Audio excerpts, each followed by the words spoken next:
Bueno, no están viendo la diapositiva, ¿no? Sí. Perfecto, Sí, perfecto. Entonces, vamos entrando un poquito a lo que es el tema número 6, que en general habla de cómo las empresas asignan sus costos. Habíamos visto en la materia de costos, costos gerenciales 1, algunos métodos, ¿no? ¿No es cierto? Que algunas empresas utilizan en el tema de la asignación de sus costos.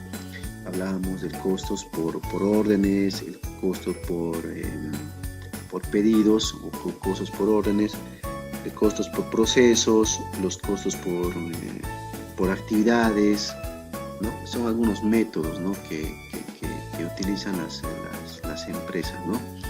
Y también habíamos identificado de que el talón de Aquiles o el problema en el cual radica es en el tema de cómo yo distribuyo mis costos indirectos, ¿no? Los costos indirectos, por ejemplo, de energía eléctrica, de sueldos y salarios del personal, no de producción, sino el personal de administración, el sueldo y salario del personal de limpieza, cómo yo como empresa, cómo yo como gerente los distribuyo para que estos estén contemplados dentro del costo del producto.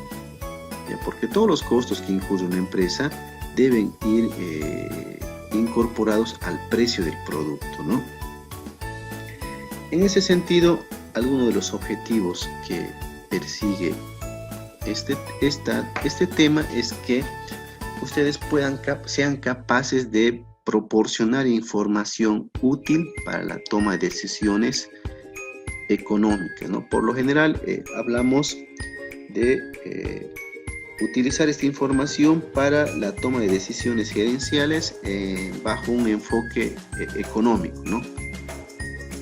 Inculcar a los tomadores de decisiones la cultura del control de los costos. Eso es muy importante, ¿no? Habíamos visto también sistemas de control que habíamos visto en las anteriores clases, en las cuales habíamos manifestado que los sistemas de control deben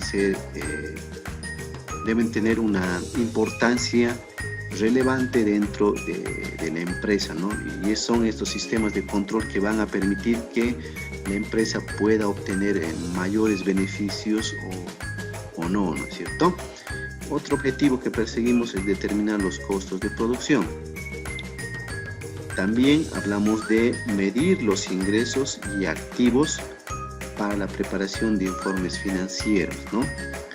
Fomentar la concientización de los costos y promover un uso más efectivo de los recursos, ¿no? Habíamos visto también en la anterior clase que las empresas siempre van a tener restricciones. Ahorita habíamos visto restricciones externas como restricciones internas, y dentro de esas restricciones internas también están los recursos, no solamente recursos económicos, también recursos humanos, recursos tecnológicos, ¿no? Entonces tenemos tratar de ser más efectivos en el manejo de esos recursos, ¿no? Entonces, me indica, ¿no? Sabemos que cada empresa puede asignar los costos de diferentes maneras, pero siempre antes de tomar una decisión de cómo hacerlo, hay que tomar en cuenta las distintas capacidades para esto, ya que de esto dependerá las distintas decisiones que se puedan tomar. Entonces, siempre es importante, antes de implementar un método o antes de sugerir que puedan asignar los costos de cierta manera, primeramente hay que ver las características, cuáles son las características de la empresa, cuáles son las características de los factores externos en las cuales se maneja la empresa, ¿no? Pero más que todo de los factores internos, las características propias de la empresa. Por eso dice que las empresas son un sistema, ¿no es cierto? Además que las empresas no son iguales las unas a las otras, cada una tiene sus propias características. No el hecho de que yo en mi panadería haya implementado el sistema de costeo por actividades y que para mí como empresa me haya servido mucho, vaya a decir que ese sistema es exitoso para las demás panaderías, ¿no? No es así, ¿no? En algunos casos no es así y hay que ver las capacidades, las restricciones y las características que tienen las empresas, ¿no? Se verá el método PEPS, es un método que asigna los costos a través de un promedio ponderado, los cuales se ocupan para la asignación de los costos de nuestros productos o servicios, tomando en cuenta los cambios en la materia prima, la cual se ocupa en la elaboración de cada uno de nuestros productos, ¿no? Un elemento muy importante, o podríamos decir el más importante dentro de la asignación de los costos, es el tema de la materia prima, ¿no? Sin este elemento nosotros no podríamos producir nuestro producto, ¿no es cierto? Entonces se considera predominante el tema de siempre tomar en cuenta el tema de la materia prima. Se analizará el propósito de los reembolsos de costos, el contrato, el propósito de la medición de ingresos y de los activos a efectos de presentar información a entidades externas, ¿no?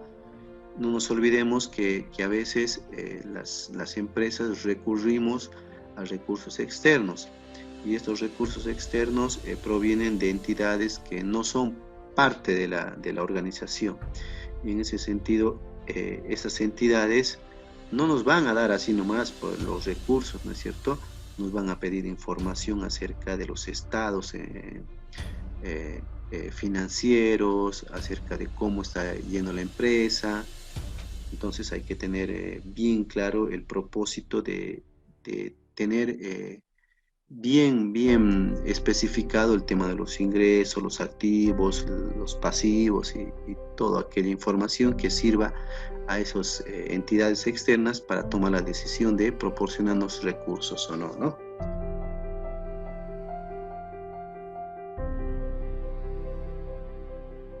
Algunos criterios para guiar las decisiones en la asignación de costos. Un primer criterio que se maneja es la relación causa-efecto. Es el principal criterio que se utiliza en las empresas que utilizan un sistema basado en actividades.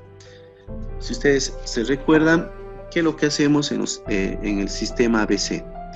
Primeramente, determinamos las actividades que se realizan durante el proceso productivo o en toda la empresa, ¿no es cierto?, para poder producir un bien.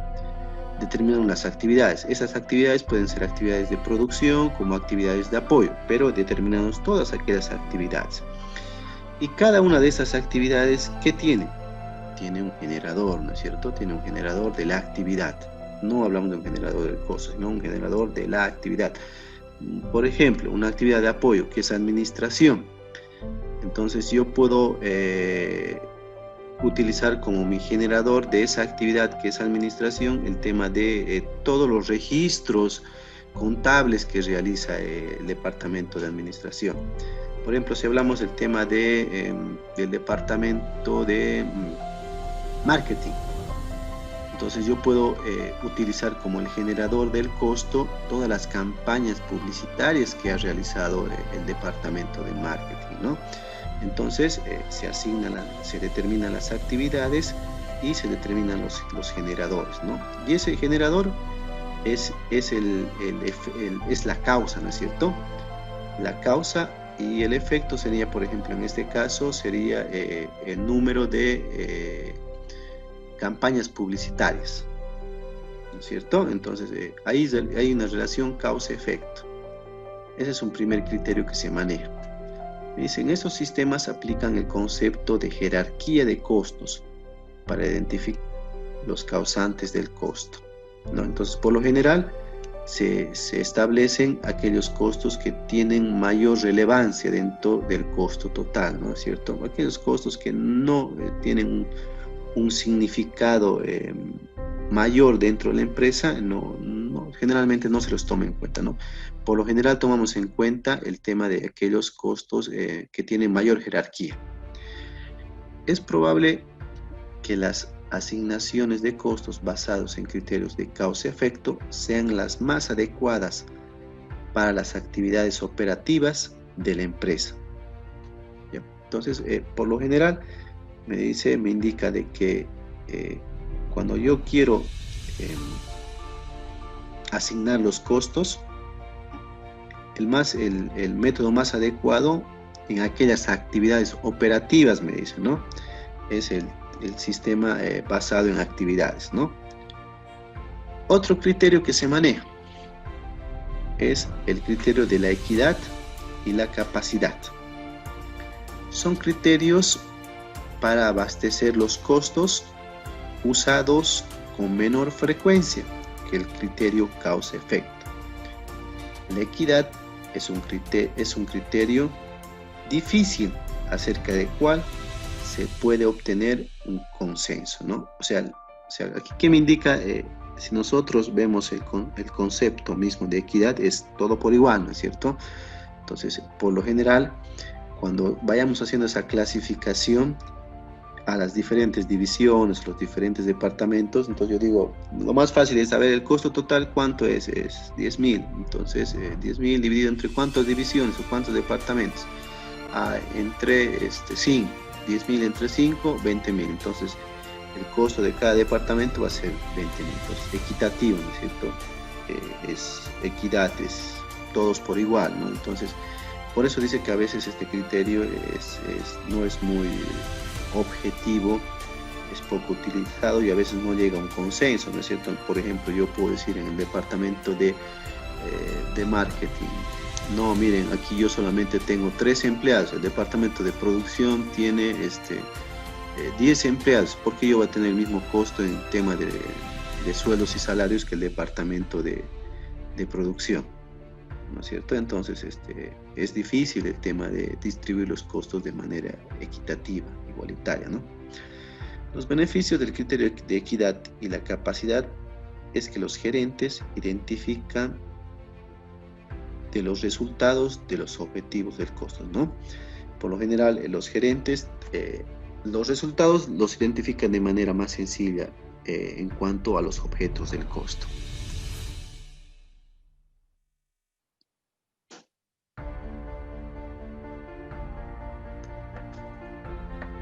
Los costos del objetivo del costo se aplican entre los beneficiarios en la proporción a los beneficios que cada uno recibe. Eso es en función a lo que establece el criterio de equidad y capacidad.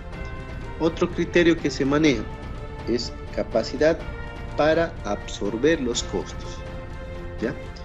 Este criterio defiende la aplicación de los costos en proporción a la capacidad del objeto del costo para absorber o soportar los costos que se le asignan, ¿no? O sea, es de acuerdo, podemos decir, a la capacidad que tiene este objeto para absorber esos costos, ¿no es cierto? Entonces, por ejemplo, si yo tengo un departamento que me genera recursos, este departamento va a tener mayor capacidad para absorber los costos en aquellos departamentos que no me están generando recursos, ¿no es cierto? Entonces se mide de acuerdo a su capacidad. Podríamos poner el ejemplo también de que les hablaba hace rato, ¿no? No es lo mismo, por ejemplo, que yo en el departamento de producción tenga 10 empleados que en el departamento de marketing que solamente trabajen 3, ¿no? O sea, la capacidad de absorber el costo es diferente, ¿no es cierto? Entonces este criterio se basa en esa filosofía, ¿no?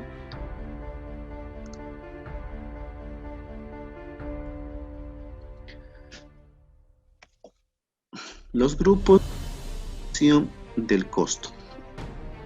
La asignación de los costos corporativos o los costos grupales a las divisiones y productos, existen varios métodos para acumularlos y asignar los costos corporativos a las divisiones. Pero lo más importante aquí es tratar de resolver esta incógnita. ¿Qué se debe incluir en los costos indirectos de las divisiones. Existen compañías que asignan todos los costos a las divisiones para estimular a los gerentes y para configurar sus precios, ¿no? O sea, se asignan todos los costos indirectos directamente a las divisiones, segmentos, podríamos decir. ¿Cuál es el fin? El fin es que los gerentes se sientan, podemos decir, estimulados, se sientan con mayor responsabilidad para poder generar o cubrir esos costos, ¿no es cierto? Otras compañías no asignan ningún costo, ya que las divisiones no participan en las decisiones acerca de estos costos, ¿no? Entonces, por lo general, estas empresas directamente no asignan los costos a las divisiones o a los departamentos, ¿no? Directamente lo hacen de manera en aquellos que sí participan en el proceso. Podríamos decir el departamento de producción, que está directamente relacionado con el proceso productivo. Pero, por ejemplo, el departamento de administración, que no tiene nada que ver con el tema de producción, entonces a estos departamentos o a estas divisiones no se les asigna este costo, ¿no? Otras empresas solo asignan aquellos costos relacionados de forma causal con la actividad de las divisiones o porque obtienen beneficio de estos gastos, ¿no? Entonces, yo asigno los costos a aquellos costos siempre y cuando estos costos o estos gastos me generen un beneficio a la división. Por ejemplo, en el departamento de recursos, departamento de marketing, ¿no? Todo lo que sea publicidad va a tener un beneficio para el departamento. ¿Cuál va a ser el beneficio del departamento? Va a ser que las ventas se van a incrementar. Entonces, todo lo que englobe los gastos de publicidad o el tema de campañas de publicidad van a ser asignados a esa división.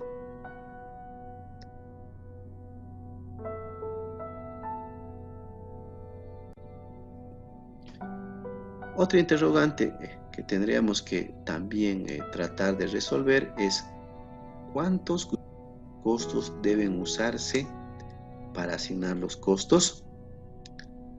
Para esto debemos tomar en cuenta tres factores: aquellos grupos de costos homogéneos, aquellos grupos de costos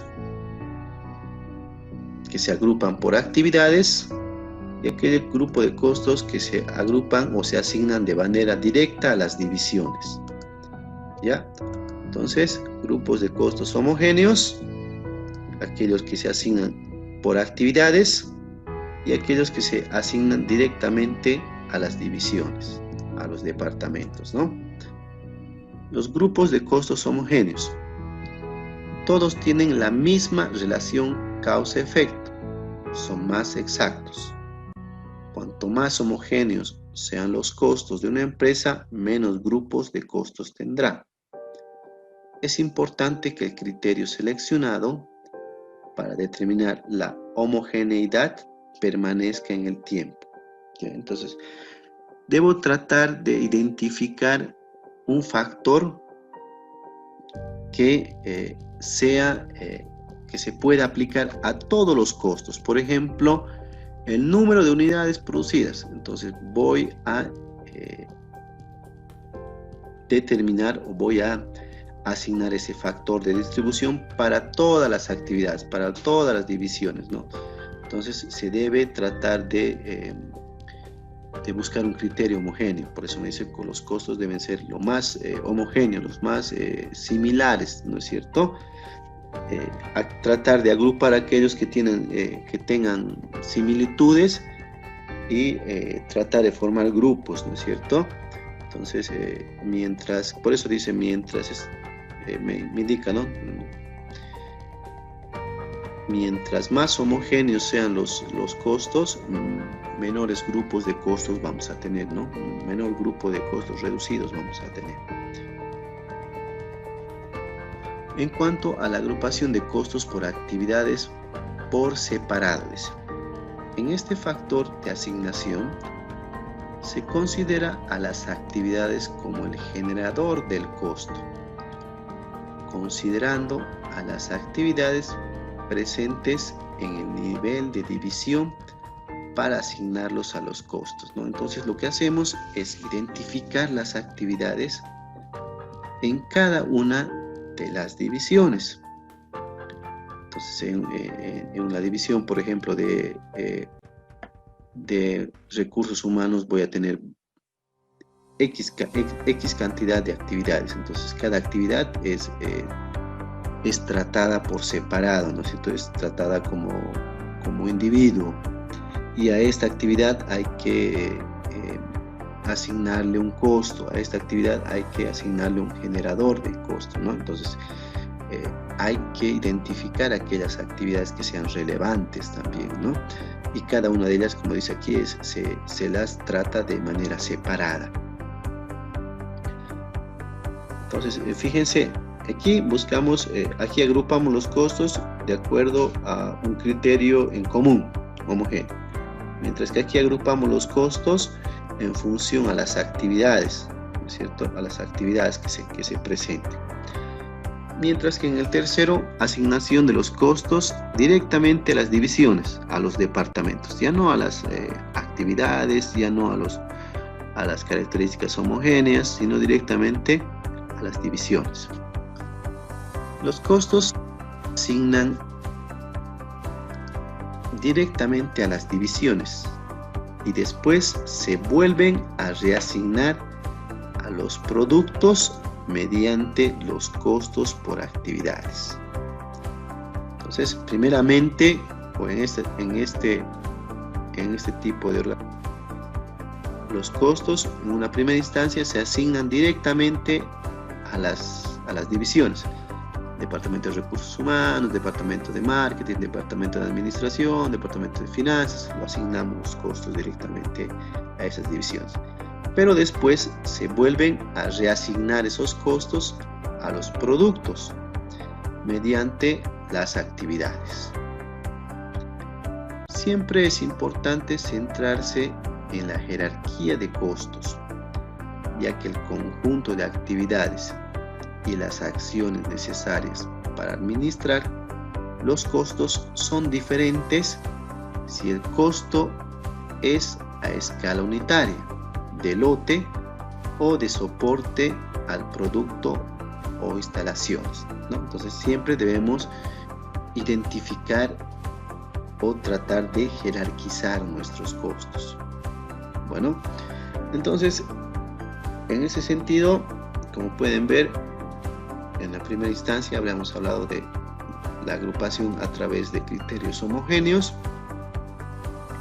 a través de asignación a las actividades y aquí a través de la asignación directa a las divisiones o a los departamentos. Cuando hablamos de divisiones estamos hablando de departamentos que existen dentro de la empresa, ¿no?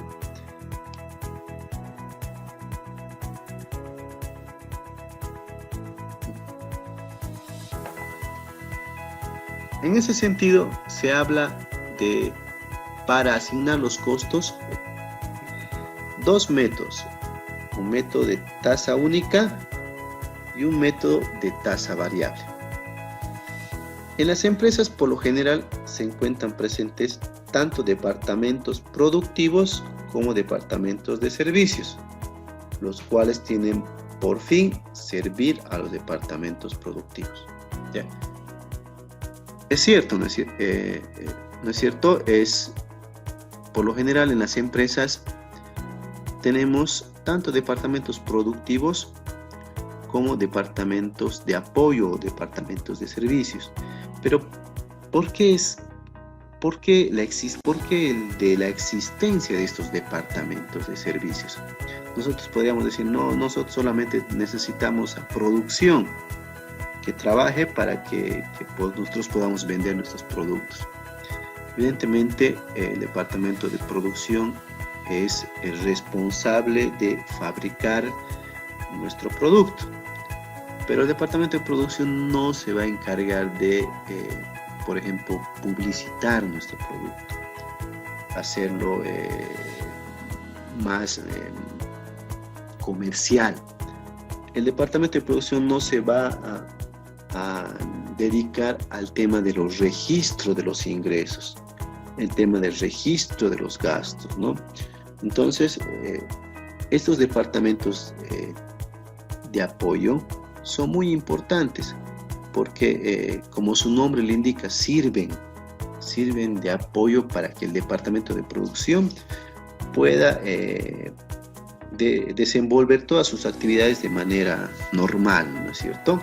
Porque el departamento de producción me va a decir, necesito materia prima. ¿A quién va a pedir? Va a pedir al departamento de logística, ¿no es cierto? El departamento de logística hará el pedido a almacenes, bueno, así sucesivamente, ¿no? Viene una cadena, ¿no? Entonces son muy importantes estos departamentos de apoyo o departamentos de servicio. Los departamentos de servicio incurren en un conjunto de costos que tendrán que ser absorbidos por los departamentos productivos para que allí sean asignados al producto procesado. Por lo general, eso es el proceso que ocurre dentro de las empresas, ¿no? Entonces, el hecho de tener departamentos de servicios significa que voy a erogar, que voy a asignar gastos o costos a estos departamentos. Pero esos departamentos, como su nombre indica, son de apoyo, no generan sus recursos. Entonces, ¿quiénes tienen que absorber esos costos? Son los departamentos productivos. Y estos, una vez que absorben los costos de esos departamentos de apoyo, van a ser asignados al producto, ¿no es cierto? En ese sentido, les puedo dar un ejemplo. Dentro de la unidad en la cual yo trabajo, tenemos 5 departamentos. El departamento de posgrado, el departamento de educación a distancia y el departamento de titulación especial. Esos 3. ¿Ya? Ambos nosotros generamos un servicio. En el departamento de posgrado lanzamos las maestrías, las especialidades, los diplomados. En el departamento de educación a distancia lanzamos lo que son los programas virtuales, ¿ya? Y en el departamento de titulación especial lanzamos lo que son aquellos programas para aquellas profesionales que durante su carrera universitaria no han defendido su tesis o no han hecho su trabajo de profesionalización. Entonces ellos están como egresados. Entonces nosotros les damos la oportunidad de que ellos puedan hacer su titulación, ¿no? En ese sentido, los 3 programas generan sus recursos. Generan sus recursos y tienen sus costos y tienen sus gastos, ¿no? Pero tenemos un departamento que es en sí la Secretaría de Educación Continua, la cual podemos decir es la madre, es la que agrupa a los 3 departamentos. Pero esta secretaría tiene más que todo un papel de apoyo, porque es esta unidad o es esta secretaría quien genera los convenios, quien genera las resoluciones, quien asigna a los docentes. Entonces, más un trabajo operativo, ¿no? Entonces, en esto, ¿no?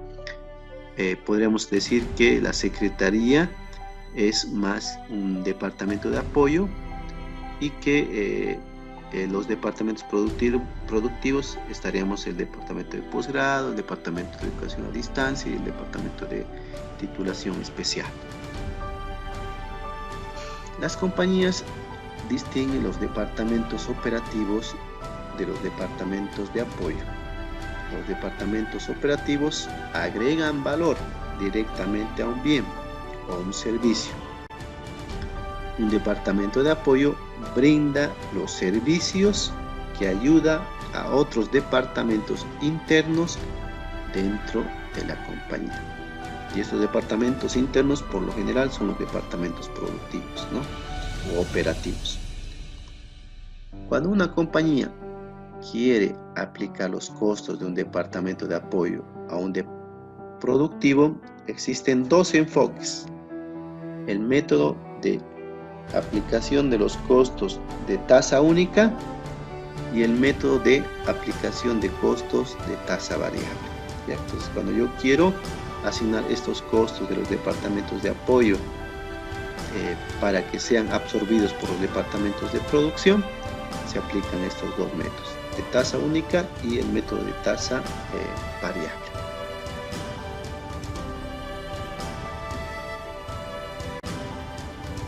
El método de tasa única y tasa variable. El método de tasa única hace distinción entre los costos fijos y los costos variables. Es decir, por ejemplo, no hace distinción. Este método no hace distinción entre los costos fijos y los costos variables. Aplica los costos en cada grupo de costos a los objetos del costo, usando la misma tasa por unidad de una sola base de aplicación. Entonces, en este método no se clasifican los costos en costos fijos o costos variables, sino se los clasifica en grupos de costos, ¿no? Entonces, estos grupos de costos utilizan una sola misma tasa de asignación.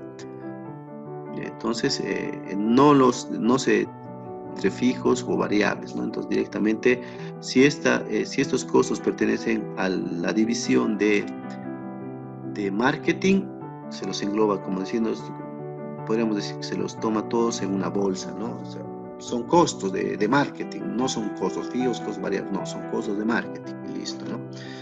Mientras que el método de tasa variable divide el costo de cada departamento de apoyo en dos grupos, uno de costos variables y otro de costos fijos, y aplica cada grupo usando una base diferente de aplicación de costos, ¿no?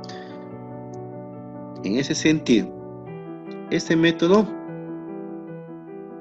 primeramente clasifica los costos de este departamento de apoyo en costos fijos y costos variables. Y después saca una tasa diferente para cada uno de los costos. Bueno, los costos fijos se van a distribuir de acuerdo a X generador.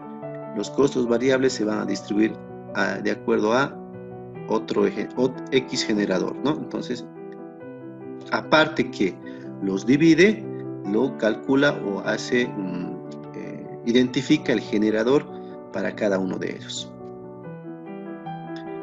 Cuando se utiliza ya sea el método de tasa única o de tasa variable, los gerentes pueden asignar los costos del departamento de apoyo a las divisiones operativas con base en una tasa presupuestal. Por lo general, eso es lo que se realiza, ¿no? Se saca una tasa presupuestada para que los costos de los departamentos de apoyo sean absorbidos por las divisiones operativas, ¿no? Los departamentos operativos.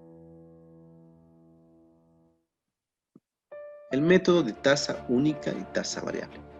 Para establecer los costos indirectos de fabricación aplicados, se utiliza la tasa predeterminada, que es un factor resultante de dividir los costos indirectos de fabricación presupuestados o reales sobre una base predeterminada. Entonces ahí tenemos la fórmula de la tasa predeterminada. Costos indirectos de fabricación presupuestados o reales divididos sobre la base determinada presupuestal. Predeterminada presupuestal, ¿no? Entonces, esa es la fórmula que ya la habíamos visto también, ¿no? ¿Se acuerdan si ustedes en el método tradicional que habíamos visto en el costo? Se aplica, ¿no? esta tasa. Método de la tasa única versus el método variable.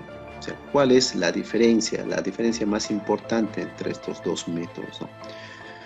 Un beneficio del método de la tasa única es el bajo costo por la implementación, evitando el frecuentemente costoso análisis que se requiere para clasificar los costos, para clasificar las partidas individuales de costos de un departamento en categorías fijas y categorías variables. En este sentido,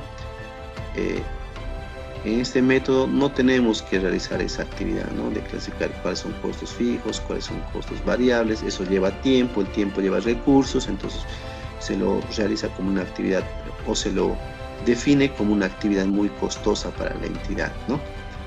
Mientras que un beneficio del método de tasa variable es que les señala a los administradores de división la forma en que los costos variables y fijos se comportan de manera distinta, guiando a los administradores a que tomen decisiones que beneficien a la organización. En ese sentido, bajo este criterio de método de tasa variable, yo puedo identificar cuáles son costos fijos y cuáles son costos variables. Y nosotros sabemos que el comportamiento de los costos fijos es muy diferente al comportamiento de los costos variables. Entonces, bajo este método, yo puedo identificar cuál es el comportamiento de mis costos fijos y cuál es el comportamiento de mis costos variables. Mientras que en el otro método, no, como les digo, todos son costos de la división, son costos de marketing. O sea, no me interesa si son fijos, no me interesa si son variables, son costos, o sea, todos los llevamos en una sola bolsa, ¿no?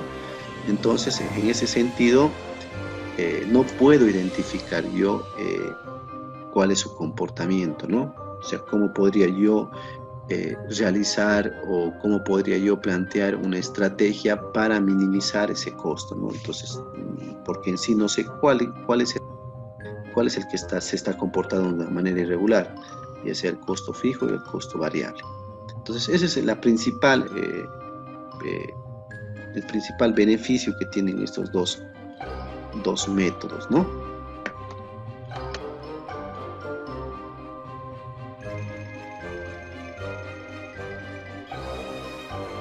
Aunque el uso de una tasa es sencillo, ignora el impacto diferencial de los cambios en los consumos de los costos, ¿no? Por lo general, hablamos de una sola tasa que me va a servir tanto a costos fijos como costos variables y que no me deja ver a mí como administrador el impacto que se puede realizar en este costo, ¿no? Los costos variables de un departamento de apoyo aumentarán a medida que lo hace el nivel de servicios, mientras que la tasa variable depende de los costos que cambian a medida que lo hace el generador de la actividad. ¿Ya? Entonces, los costos variables siempre van a depender en función del aumento de la cantidad, ¿no es cierto? Mientras que los costos fijos no. Por lo general son costos que están, podemos decir, estancados o se encuentran bajo un comportamiento similar durante un periodo de tiempo determinado.